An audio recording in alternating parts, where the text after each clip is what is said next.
अवधूत चिंतन श्री गुरुदेव दत्त. श्री स्वामी समर्थ. तुम्हा सर्वांचं आपल्या चॅनलमध्ये खूप खूप मनापासून स्वागत.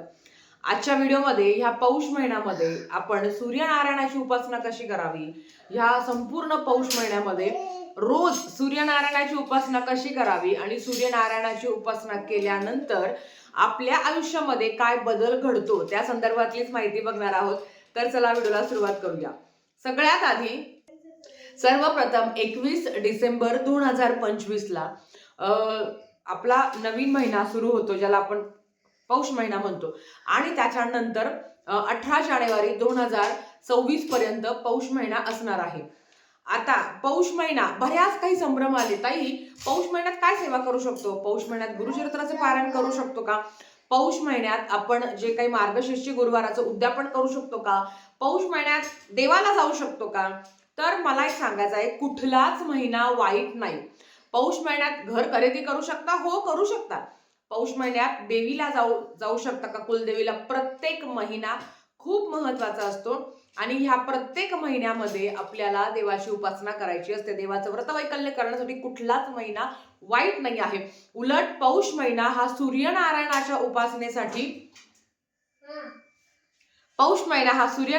उपासनेसाठी अतिशय महत्वाचा मानला जातो. जर सूर्यनारायणाची उपासना ह्या महिन्यात केली जाते तर पौष महिना वाईट कसा असू शकतो?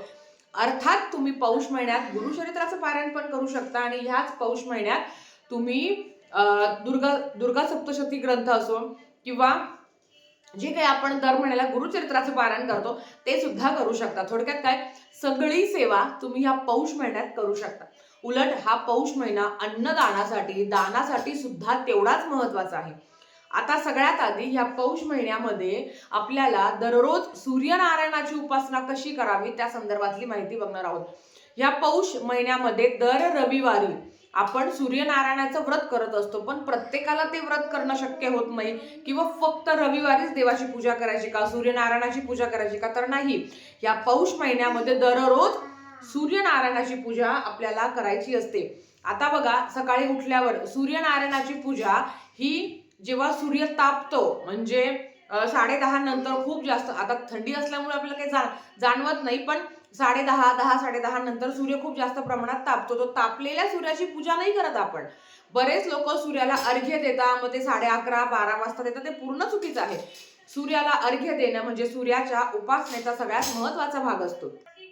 तर आता ही सूर्यनारायणाची उपासना कशी करावी ते आपण बघूया. सगळ्यात आधी सूर्यनारायणाची उपासना कोणीही करू शकतं.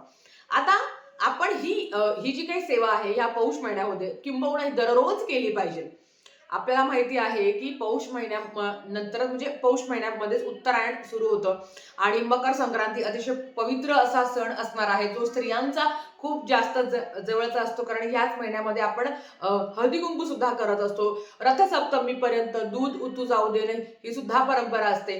तर ह्या पौष महिन्यामध्ये सूर्याची उपासना करणं खूप महत्वाचं आणि फायदेदायक मानलं जातं. किंबहुना दररोज सूर्याची उपासना केली जाते किंवा ती करायला पाहिजे. पण काही कारणांमुळे आपल्याला जर ते करणं शक्य नसेल तर तुम्ही या पौष महिन्याचं अवचित्त साधून नक्कीच सूर्यनारायणाची उपासना करू शकता. ती कशी करायची ते तुम्हाला सांगते. जेव्हा सूर्योदय होतं, आता प्रत्येक जण सूर्योदय होतं तेव्हाच उठतो असं नाही, थोडंफार इकडे तिकडे टाइम होतं.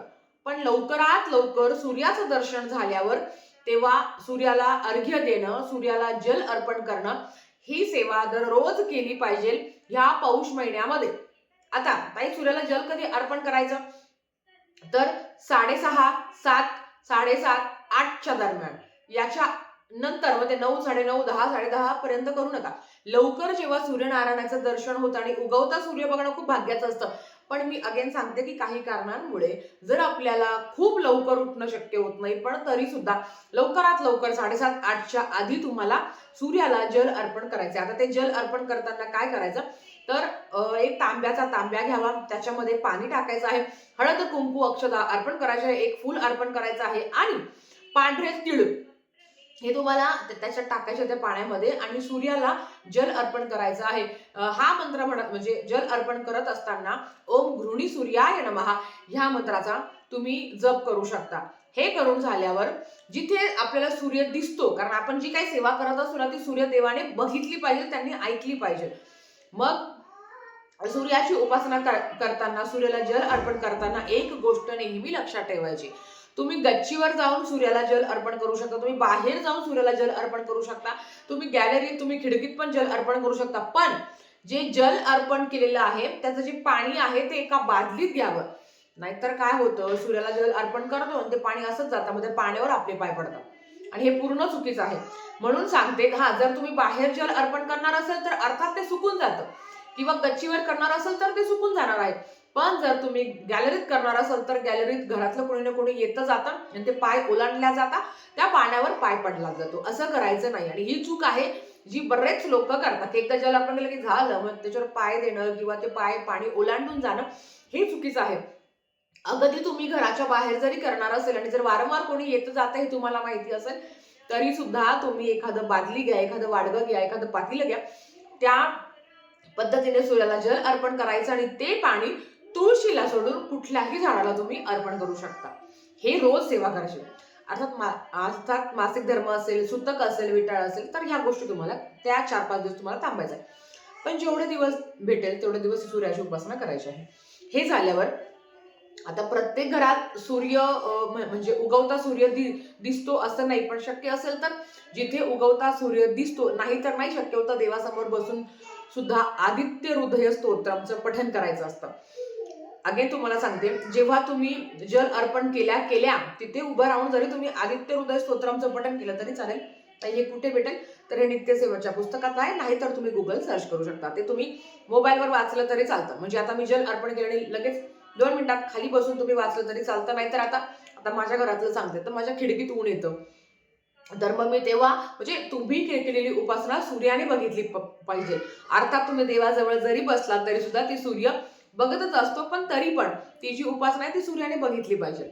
मग जर घरात सूर्यकिरण येत असेल तर तिथे करावी. गॅलरीत तुम्ही वाचू शकता, तुम्ही बाल्कनीत वाचू शकता, नाही तर देवासमोर बसावं जेव्हा तुम्ही देवपूजा करता. पण अगदी 12-12:30च्या दरम्यान नाही, थोडंसं लवकर, म्हणजे देवपूजा करण्याच्या आधी तुम्ही वाचू शकता. आदित्य हृदय स्तोत्र. आता सगळ्यात महत्वाचं काय आहे याचं बेनिफिट ते तुम्हाला सांगते.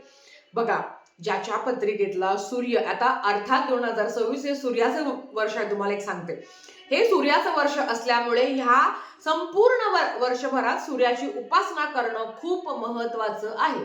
मग सुरुवात जर तुम्ही पौष महिन्यातून केली तर काय त्याच्यात वाईट आहे. म्हणून नक्कीच प्रत्येकाने, अगदी लहान मुलं सुद्धा, काही काही घरात खूप छान संस्कार आहे की लहान लहान मुलं सुद्धा रोज सूर्याला जल अर्पण करतात. तर आता ज्यांच्या पत्रिकेतला सूर्य हा बलवान असतो त्याला नोकरी संदर्भातल्या अडचणी निर्माण होत नाही, त्याच्या आयुष्यात जे काही संघर्ष चालू आहे तो होत नाही, किंवा नोकरीत बढती हवी आहे, माझं काम व्हावं, माझी नोकरी गेली आहे, मला नोकरी प्राप्तीसाठी सुद्धा ज्याचा सूर्य बलवान असतो त्याला नोकरी संदर्भातल्या काही अडचणी कधी उद्भवत नाही. मग तो सूर्य बलवान करण्यासाठी सूर्यदेवाची उपासना करणं महत्वाचं असतं. मग ताई, माझ्या मुलासाठी मी करू का? त्याला करू द्या ना. माझ्या मुलीसाठी मी करू का? तिला करू द्या. आता जर ते करणार, आणि काही खूप काय 4-4 तास बसायचं नाही आहे. सूर्याला जल अर्पण करायला अर्धा मिनिटाचं काम नाहीये. ओम गृहिणी सूर्याय नमः 11 मिनिटं जप करावा. 11 वेळा तुम्ही जप करावा. जर तुम्हाला तुमच्या कुंडलिकेतला सूर्य बलवान करायचा असेल तर सूर्यदेवाची उपासना करणं महत्वाचं आहे. आणि नोकरी संदर्भातल्या काही अडचणी असेल तरी सुद्धा सूर्याला जल अर्पण करणं, सूर्याची पूजा करणं हे महत्वाचं आहे. हे केल्याने खरंच तुमच्या अडचणी कमी होतात. आणि सूर्य हा एकमेव देव आहे ज्याला आपण दररोज बघू शकतो, जो रोज आपल्याला दर्शन देतं. आणि सूर्याचे आपल्या आयुष्यामध्ये खूप जास्त फायदे आहेत. व्हिटॅमिन ड जीवनसत्व हे फक्त जे काही कवळं सूर्याचं ऊन आहे, प्रकाश आहे, कवळं सूर्याची किरणे आहे, त्याच्यामुळेच ते आपल्याला मिळत असतात. म्हणून काही नाही करणं शक्य झालं. हा पौष महिना दानासाठी खूप महत्वाचा आहे आणि त्यातल्या सूर्य उपासनेसाठी खरंच खूप महत्वाचा आहे. नोकरी संदर्भातल्या अडचणी असेल, जवळपासचे लोक असेल, तुम्ही व्हिडिओ नाही शेअर केला तरी चालेल, पण ओरली कोणाला तरी सांगा की बाबा आता पौष महिना लागलेला आहे, तर ह्या पौष महिन्याचं अवचित्त साधून नक्कीच तू सूर्यनारायणाची उपासना कर आणि असं असं स्तोत्र आहे, असं असं मंत्र आहे, तू पठण कर. नक्कीच त्याच्या पण आयुष्यात चांगला बदल नक्कीच घडेल. कारण मला असं वाटतं की देवा तुम्हाला चांगलं केलं तर माझ्याबरोबर 10 लोकांचं चांगलं व्हावं, ही जर वृत्ती ठेवली तर नक्कीच आपल्या आयुष्यातील सगळ्या अडचणी कमी होतात. कारण कोणासाठी काहीतरी आपण जेव्हा करायला जातो तेव्हा परमेश्वर त्या क्षणात आपल्यासाठी काहीतरी चांगलं करत असतो. ठीक आहे. तर आजच्यासाठी फक्त इतकं झालेली सेवा स्वामींच्या चरणी मी रुजू करते आणि आजचा व्हिडिओ इथे थांबवते. आवडला असेल तर लाईक शेअर सबस्क्राईब करा. भेटूया परत अशाच एका नवीन व्हिडिओ सोबत. तोपर्यंत श्री स्वामी समर्थ.